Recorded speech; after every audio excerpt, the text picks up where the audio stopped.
السلام علیکم۔ وعلیکم السلام۔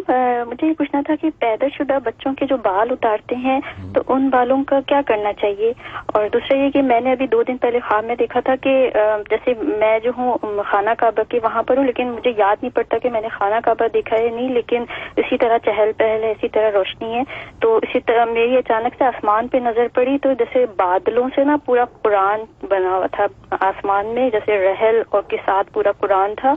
وہ میں دیکھ کے حیران، میں دیکھ رہی ہوں، پھر جلدی سے میں کیمرہ نکال کے کہ میں تصویر کھینچ لوں، اس کو میں سیو کر لوں، لیکن یہ کہ میں لے نہیں پاتی۔ پھر میں دوبارہ نظر پڑتی ہے تو پھر بادلوں سے وہ قرآن جو ہے وہ ڈس اپیئر ہو چکا ہوتا ہے، لیکن اللہ محمد لکھا ہوا ہوتا ہے۔ تو یہ میں نے دیکھا تھا۔ پھر تھوڑی دیر کے بعد دیکھا کہ میری امی جن کی 4 سال پہلے ڈیتھ ہو چکی ہے، ان کو بہت زیادہ مطلب وامٹ کر رہی ہیں، ان کو بہت زیادہ وامٹنگ ہو رہی ہے اور ہم لوگ انہیں سنبھال رہے ہیں۔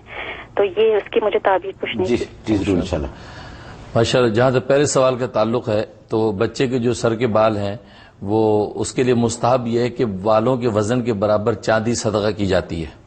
بال جو اتاریں جتنا وزن بالوں کا ہے اتنے وزن کی چاندی صدقہ کریں، تو عام طور پر $15-20 وہ آپ جو اس نیت سے صدقہ کر دیں۔ وزن اب چاندی کا کیا آپ کریں گی، لیکن یہ کہ مستحب یہی ہے۔ اور وہ بال جو ہے وہ زمین میں دفنائے جاتے ہیں یا کسی چلتے پانی میں ڈالیں، آگ گاروی وغیرہ کے اندر یا نالی والی میں نہ ڈالیں، تو یہ اس کے لیے کیا جاتا ہے۔ باقی جو خواب آپ نے دیکھے ہیں وہ بہت اچھا خواب ہے، اس میں 2 اشارے ہیں۔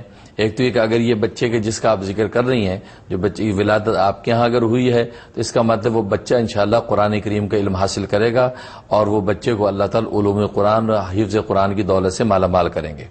اور اگر ایسا نہیں ہے تو پھر اس کا مطلب یہ ہے کہ آپ قرآن کریم کے ساتھ خاص اور خصوصی تعلق قائم کریں، قرآن کریم کی تلاوت کا کبھی ناغہ نہ کریں، اس سے اللہ اور اللہ کے رسول کی خاص نسبت اور محبت آپ کو نصیب ہوگی، اور روحانی طور پر، ایمانی طور پر آپ ترقی کریں گے۔ باقی والدہ کو جو دیکھا کہ وامٹنگ کر رہی ہیں، اس کا مطلب یہ ہے کہ دنیا میں انہوں نے اپنے گناہ سے جو توبہ کی ہے وہ توبہ اللہ کے یہاں قبول ہو گئی ہے اور وہ اچھے حال میں ہے۔ واہ ماشاءاللہ۔